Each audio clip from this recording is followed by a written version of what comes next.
Негізінен грант оқуы тегін оқу емес.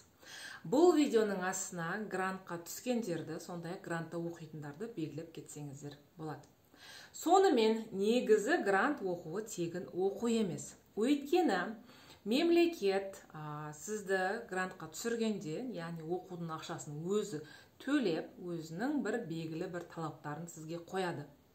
Яғни сіз грант бойынша оқуды бітіргеннен кейін міндетті түрде мемлекеттік мекемелерде 3 жыл бойы отработка, яғни жұмыс жасауыңыз қажет болады. Бұлай жасамаған күнде сізден мемлекет сот арқылы сізге кеткен шығындарды, яғни оқудың ақшасын плюс стипендияны өндіріп алады. Әрине, бұл жайлы сізге ешқандай университет немесе мемлекет алдын ала айтпайды, ескертпейді, өйткені сіз оның бәрін өзіңіз білу